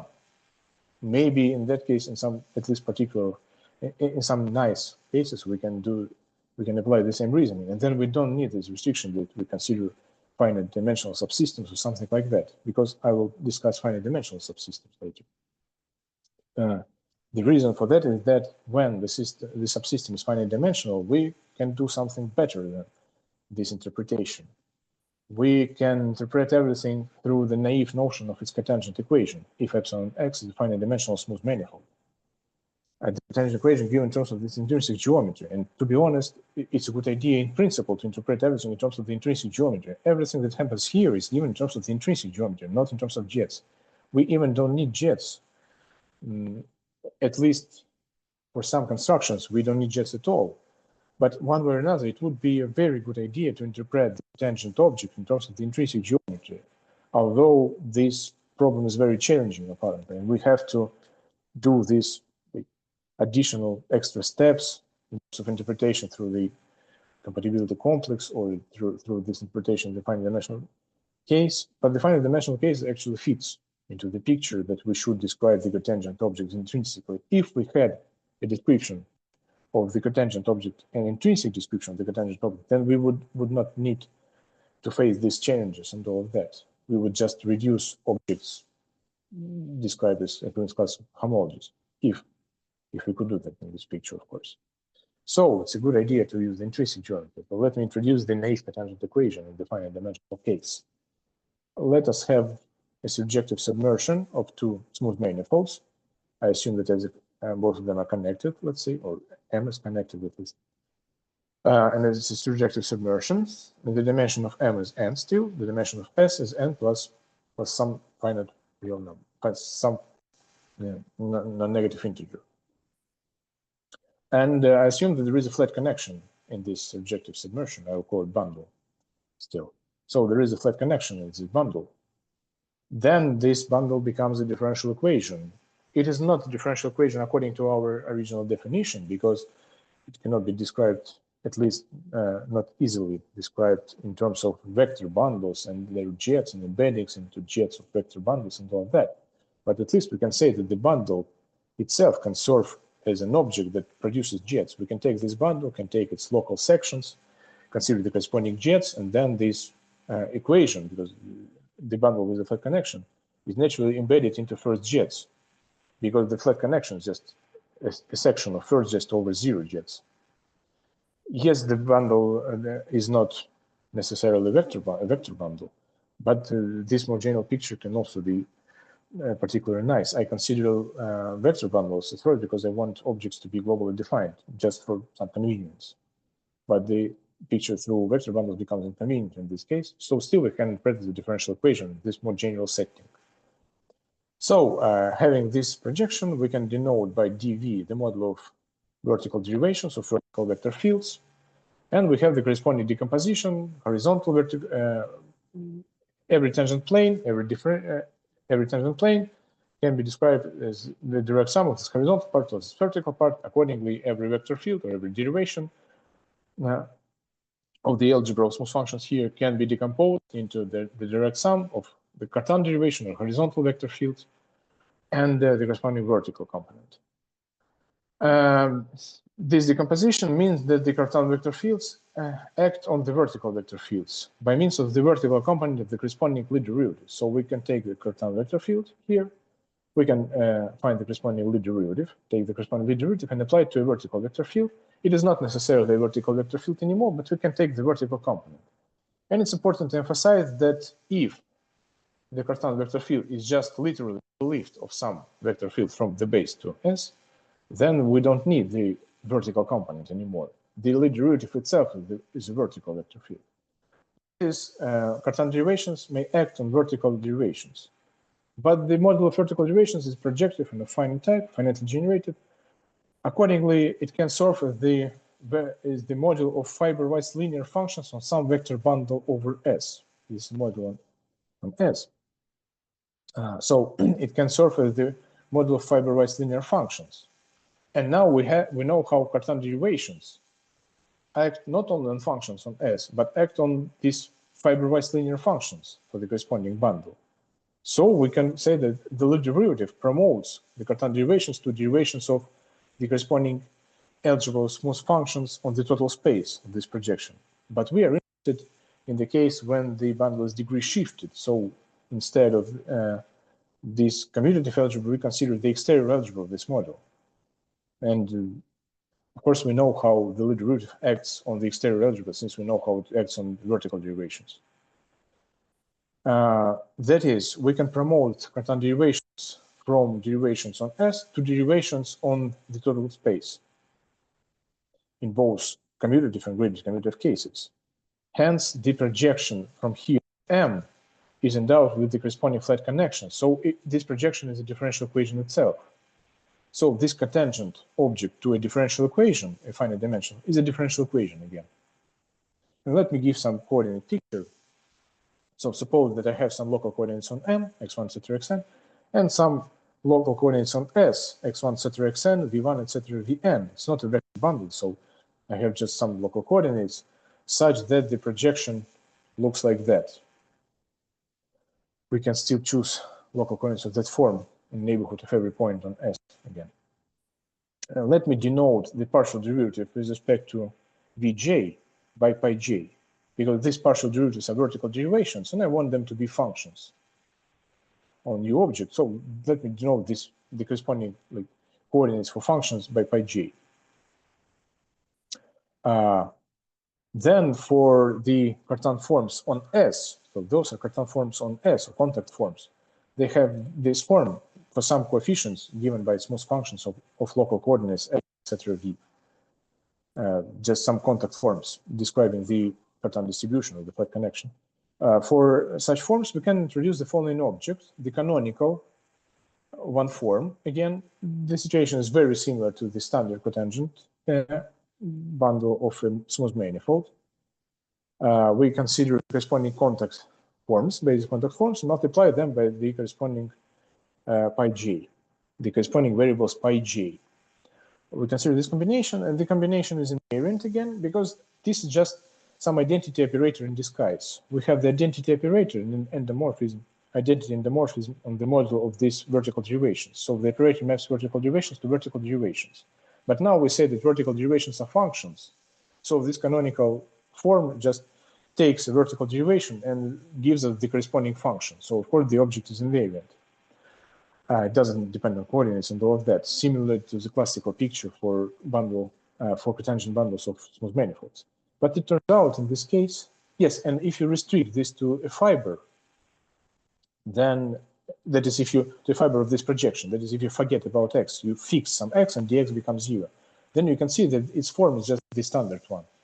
Roughly speaking, it becomes something like PIDXI, right? This thing serves as DXI, I mean dvj, and this like pi j, the same canonical one form. But this is the canonical one form for this finite dimensional equation. And the form is in the native operator in disguise. It's important to know that the kernel distribution, yes, first of all, the form lies on the first page, actually. So it is D0 closed. It lies on the first page. The horizontal index is 0, of course. But still, the form lies on the first page of this degree-shifted cotangent equation. And as you can easily see, the kernel distribution of this thing is just the Cartan distribution of the object. Because when we evaluate the differential, then the differential becomes, the Deron differential becomes the differential D1, or the vertical differential. And when we evaluate it and restrict to fibers of this projection, we can just get the standard presymplectic structure, which is like dpi dqi or dpi dxi of the same form, we get just the standard presymplectic structure. We know that the standard presymplectic structure is non-degenerate. That is, this object is non-degenerate on fibers. That is, its kernel is just given by the Cartan distribution, because definitely Cartan distribution lies in the kernel of this thing. And it is non-degenerate on fibers, so the Cartan distribution is precisely the kernel of this thing. And in formally saying, this canonical variation one form is the object itself. I will clarify this idea later, but roughly speaking, this variation one form defines the object itself completely. And the coefficient of the Cartan form gamma j, the Cartan form, relates to the partial derivative. So again, this is just the property that it is the identity operator in disguise.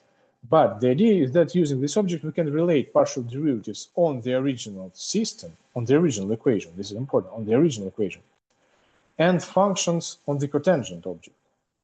So we can interpret them in both ways using the this canonical form. The canonical form tells us that some degree one functions are just partial, are just derivations. Yes. So the main idea is, of course, to recognize the reduction of the cotangent system as the cotangent system for the reduction. So the reduction of the cotangent system and the cotangent system for the reduction, we want to identify them. In order to do that, and of course the main role here is played by the canonical form on this cotangent system to the reduction. The idea is just to identify them.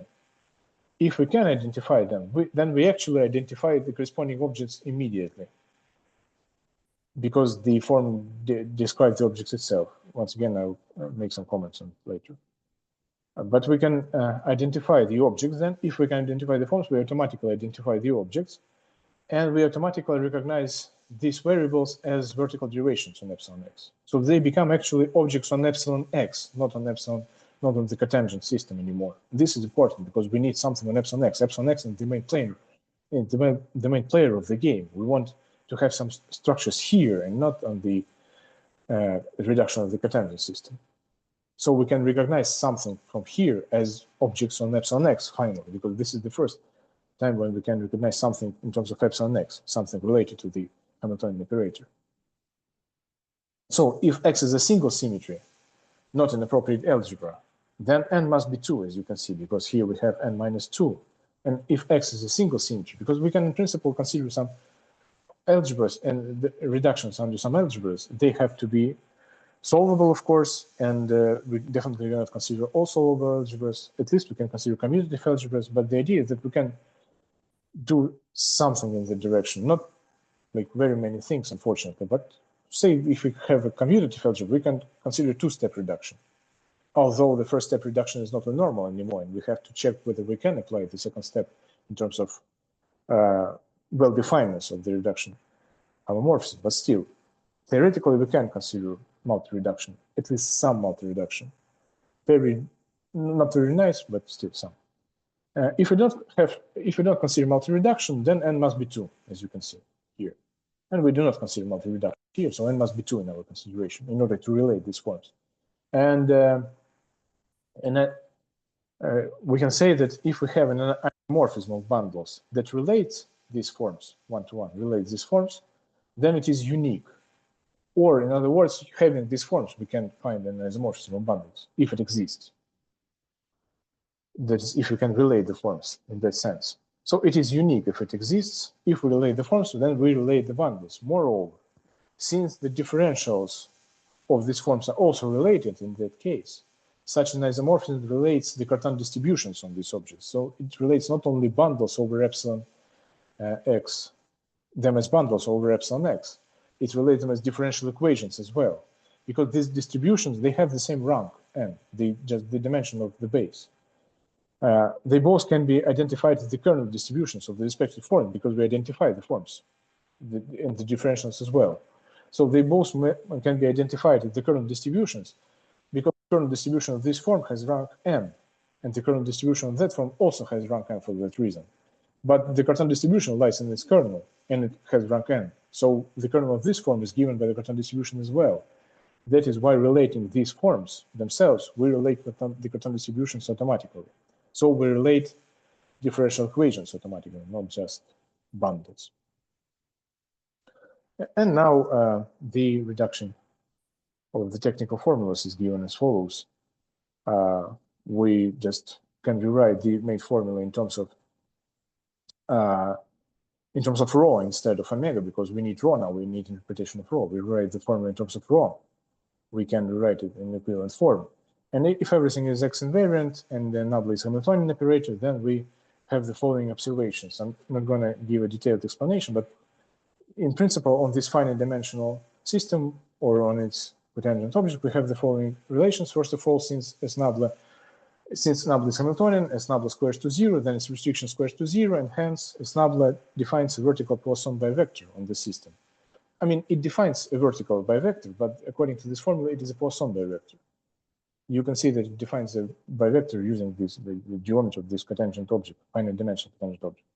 Besides, for this bivector, I mean, the description of the bivector is given by the formula 71. If we have some contact form on epsilon x, then the description of this bivector on a contact form, it must be a vertical duration, vertical vector field on the system epsilon x. And the vertical vector field corresponds to the left-hand side, to the corresponding left-hand side. So we just contract the bivector given in terms of this odd symmetry, corresponding to the odd symmetry, we contract it with the form, which can be considered the form of the cotangent object.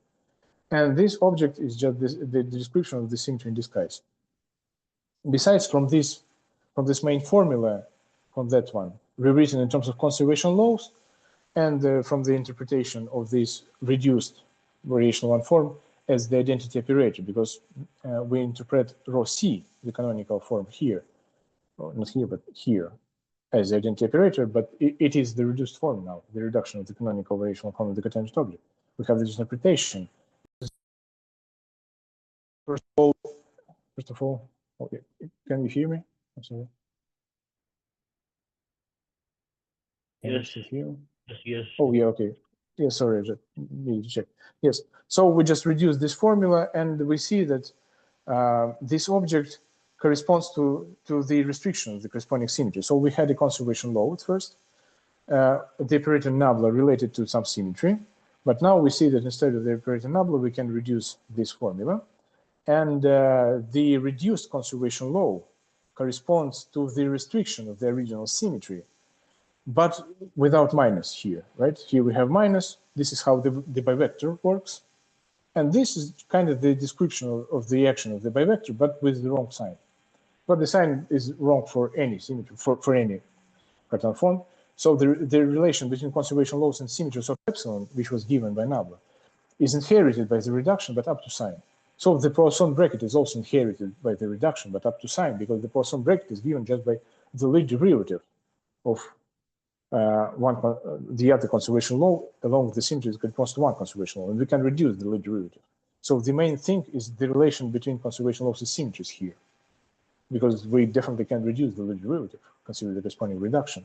So as we can see, the Poisson bracket is inherited from the original Poisson bracket, but with minus up to sign in this case. Yes, and besides, we have the other description in terms of the conservation law corresponding to the Hamiltonian operator. We can reduce it as well, and now we can interpret this object as a bivector, a genuine bivector. This is the same bivector as B, as the bivector this corresponds to the reduction to the restriction of S nabla. The same bivector, and the bivector gives rise to the Poisson bracket on the algebra of constants of X-invariant motion. This is the algebra of constants of X-invariant motion. These guys are functions, not equivalence classes, they are functions. And their pullbacks to solutions are just constants, locally constant functions, functions that are locally constant solutions. We can see that according to our reduction mechanism, this thing lies on the first page. It belongs to the first page. Because of that, the Poisson bracket relates any constant of motion or even any object on the, with the index 1 here to symmetries, actually, of the original system, because the reduction lies on the first page. So we need this reduction in order to establish this fact. And since we have to compute the reduction anyway, because we needed to relate it to the canonical form of the cotangent object to the reduced system, the direct computation of this reduction is unnecessary due to this relation. We just take this formula, reduce the formula if everything is X invariant here, And we see that the reduction, the bivector itself, the bivector in disguise, is given by this contraction. Using this contraction, we actually can write a nice formula in no time for the result. We don't need, at least in some cases, we don't need to do anything after that. We just, using the right-hand side, we can write the corresponding bivector itself on epsilon x without any reservations.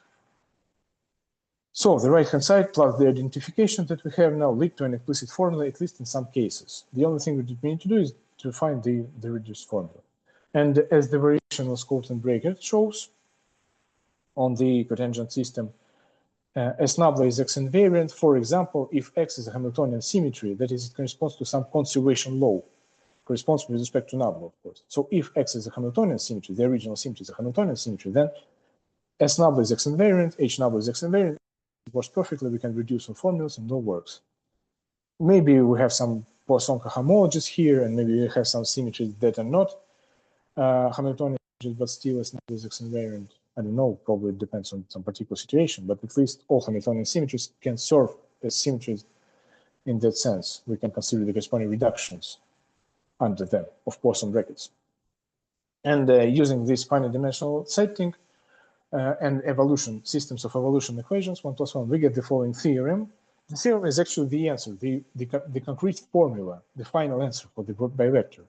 So we have a system of evolution equations of that form, fi just some functions of t, x, and x derivatives of u and itself maybe, with m dependent variables, such that for some indices, the determinant never vanishes. So these indices are orders of pre-highest orders of the corresponding derivatives. That is why the indices plus 1 gives us highest order of the corresponding derivatives that can be involved in the components. If the determinant doesn't vanish on this system itself, not on the prolongation, because we, in this case, if it doesn't vanish on the system itself, we don't need the prolongation at all. So the determinant doesn't vanish, so this is the regularity condition. And these guys are the highest order derivatives with respect to the corresponding x derivatives of the corresponding dependent variables. So if none of characteristics depend, or none of components depend on t derivatives or derivatives of the higher, even higher order, or their total derivatives, and if the Hamiltonian operator has this form, it doesn't involve partial derivatives with respect to t, and as we know, we can always take a representative of this form to the corresponding variational bivector with the corresponding equivalence class here. If the operator is X invariant Hamiltonian operator, then on this algebra of constants of invariant motion, there is a Poisson bracket inherited from the Poisson bracket defined by the operator. And in these natural coordinates, on epsilon x, the bivector have this form. So we just, roughly speaking, we just take S nabla. As you can see, on the left-hand side, we have something like components of S nabla. But these components of S nabla, with respect to d over du, they were supposed to be components product d over dui. And here we have not just product, we have this exterior product. And minus 1 over 2 on the left-hand side. The price is minus 1 over 2. We just take S nabla and reinterpret pi alpha in terms of partial derivatives. The interpretation is given by the relation between the two cotangent objects. And technically, in this case, the relation is given by this formula. So we just take these partial derivatives. We know that the determinant never vanishes. We're restricted to the subsystem epsilon x. The matrix is non-degenerate. And using this matrix, we can find the corresponding vector field, wj0, rewrite them in terms of the partial derivatives on epsilon x. The highest order partial derivatives that belong to epsilon x, actually, in terms of its intrinsic coordinates. Yes, and these vector fields are just pj0 in disguise. They're just the same things as pj0. And using them, we just write the corresponding formula. Yes, dx tilde is the restriction of the total derivative to the epsilon x. So this thing is a derivation. Right? It is a vertical vector field. Yes, and these components are just components of the original S nabla in terms of u that did not involve or the components of the original Hamiltonian operator restricted to the epsilon x. So this is the final answer in that case. The final answer appears because we know how to relate the cotangent objects, because the system is an evolution system, and everything becomes simple in this case. This formula is the final answer of the corresponding bivector. And this bivector relates conservation laws and symmetries in the same way. So the minus here serves to, I mean, its role is to make the correspondence inherited, not inherited up to sign, but we can omit it, of course. Well, let's consider an example, one example.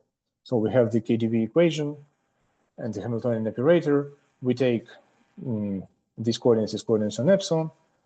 The third order Hamiltonian operator relates the conservation law corresponding to this cosymmetry to some Hamiltonian symmetry, because the cosymmetry respect to conservation law, the corresponding symmetry is a Hamiltonian symmetry. So X is a Hamiltonian symmetry, number is X invariant accordingly, and the system epsilon X is given by this overdetermined system. We take the variables, these variables as coordinates on it, and let us apply the theorem. Here we have only one component u, u1, given by u. Accordingly, we have only one component of the characteristic. The highest order of derivatives in the characteristic itself is the 5th order. Accordingly, pre-highest order is the 4th order. And the partial derivative with respect to the highest order, the 5th order, is just 1. So the determinant is never vanishes on the system, right? It's just 1. The partial derivative is the determinant itself. So we can apply the theorem. The total derivative has this structure in these coordinates. And using the theorem, we can see that the corresponding relation tells us basically that here minus wj0 is just the partial derivative with respect to the 4th order derivative. In this case, because we have only one component, this thing is 1 in this case, and minus wj0 is just that vector field. All the rest of vector fields, w11, w12, etc., are given just by this Lie derivative, because this is how we promote Cartan derivations from the original finite dimensional object to the cotangent object. This is how we promote it, the Lie derivatives. And no additional relation of vertical components is required because there's partial derivative. The sort of derivative is the lift of the partial derivative. So it's the lift of a natural vector field in the base.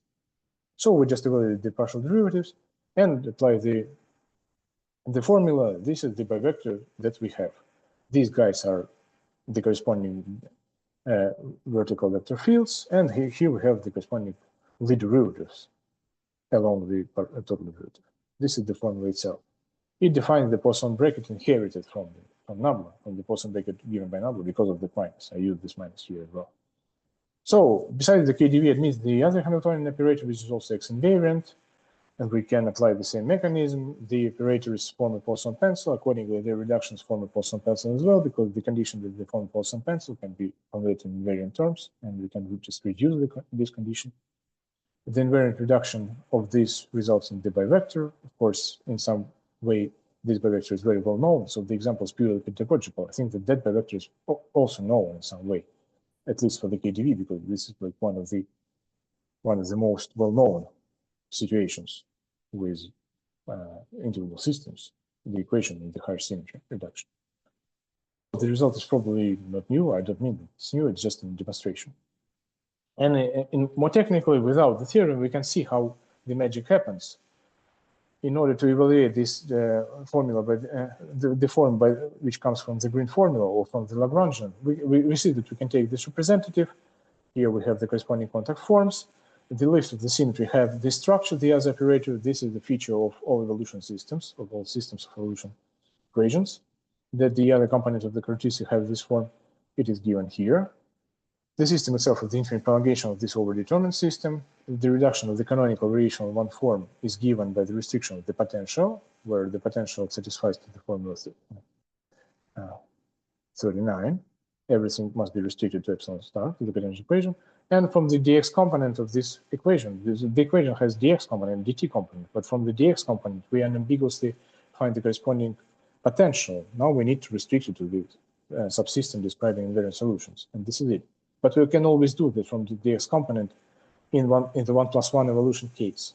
That is why we can also predict the result. This is why we actually have the particular form. And as you can see, this reduction, when restricted to the subsystem describing invariant solutions, and on the subsystem, we have all coordinates given by derivatives up to the order 4. We exclude 5th order derivatives here, x derivatives, but we have everything up to the order 4, and we have only 4th order derivatives. So when restricted we still have contact form, the same contact form. And we just need to identify the thing with the identity operator. And these guys are just partial derivatives with respect to u for x. This is the partial derivative with respect to u3x, etc. This is how we identify them. This is how the vector fields appear, actually. Another description of the same thing. Coefficients are just the corresponding partial derivatives. The operator must be the identity operator. And so, yes, this is it. But let me just give some final comments. First of all, I would like to gratefully acknowledge Alexander Vrobetsky for suggesting the idea of reducing Poisson brackets by interpreting them as conservation laws of the cotangent equations. It turns out that the idea was very nice. It was a great idea. Besides, let me make some comments on some technical comments on some technical questions, and not technical as well. So if epsilon x is of infinite type, an interpretation of a reduced Hamiltonian operator via the geometry of epsilon x requires either a compatibility complex for the linearization of this system or an intrinsic definition of a cotangent equation. This is the most important thing here, of course. I think that geometrically speaking, the most important part of the story is to have an intrinsic definition of a cotangent equation. Fortunately, we don't have them beyond a normal system, but now we have them for finite-dimensional systems at least. Or maybe some way to relate them through jets, because we define cotangent object to a system using jets. Maybe there is some other way, but at least there is a way to use the compatibility complex. Besides, the reduction of rho is related to the reduced variational principle. So let me clarify that the reduction of rho is related to the reduced variational principle. Maybe not completely equivalent to it. It is not clear because the variational principle itself, it depends on some technical details of how we describe it, but it is definitely related, and this is important. Another observation is that the cotangent equation to the subsystem, which appears as the reduction under two-dimensional algebra, so at first we reduce it under x and then under x1, is not the corresponding reduction if they do not commute, if the symmetries do not commute, if the commutator is proportional to x with some non-zero coefficient. Apparently, it is given by the reduction of that form instead, where x rho is the canonical symmetry of the cotangent object. It corresponds to rho because the Noether theorem relates variational forms or variational forms to symmetry. There is the canonical symmetry corresponding to it. And we need to subtract C, product of C and this symmetry here. We need to subtract it because in that case, after the first step of the reduction of rho is still invariant with respect to the other symmetry. It is not invariant with respect to the restriction of x1 anymore, but it is invariant with respect to that symmetry, the restriction of that symmetry, and we can perform the other step of reduction. Apparently, this means that the cotangent object in this case is given by that reduction and not by the reduction of that form, of that naive form. And finally, let me say that reduction under multidimensional algebras, or not necessarily solvable algebras, of point or contact symmetries can be covered by the method by Anderson and Fels, perhaps slightly modified method, because we consider everything on epsilon or epsilon star. Nothing happens on jets, so we can get rid of jets in this picture at all. Besides, we can consider the zero page of the Vinogradov spectral sequence. Then we do not need to care about the bundle structures anymore. This can be considered a non-global approach in terms of the original bundle structure, but if we do not perform the last step of classical reduction, that is, if we do not decrease the number of independent variables, then everything is global, everything is invariant. So we don't need to perform this step. In principle, technically, it's very convenient to perform it, but in principle, we don't need it. Then we can ignore the bundle structure and we can deal with the more invariant object, with the Vinogradov spectral sequence itself, which ignores bundle structures. Maybe this can be considered like a slightly generalized approach of Anderson and Fels, and maybe this approach, I'm pretty sure that it can be very nice when it comes to reduction of Poisson brackets under multidimensional algebras in that form. So this is mostly it. Some literature on general theory, the preprint, where the material described, the paper on Hamiltonian formalism in terms of the cotangent object, the book on Vinogradov's spectral sequence and all that. And then the paper by Alexander Moiseyevich on horizontal homology, where he describes the K-line theorem, how we can use compatibility complexes in order to describe everything in terms of operators. So then literature on the reduction methods, the paper by Bogevensky and Novikov, the book, the generalization by Mohov of this approach, the method by Anderson and Fels again here, and some literature from the applied side of the story, and the general mechanism given by me and Alexei Chirapov, the general reduction mechanism that I applied today. So this is it. Thank you. Sorry, it took me 2 hours. Kostya, thanks a lot. It was quite interesting. I'm afraid we don't have time for questions and or remarks. It's too late already. Yeah, I'm sorry for that. No, don't be sorry. It was interesting. So we skip the nearest 2 sessions, and the next time we meet is the 3rd of December. So thank you and goodbye. Kost, do not forget to send us the slides. Yes, of course, sure. Okay, thanks. Yeah. So goodbye. Thank you very much. Thank you. Yeah. Goodbye.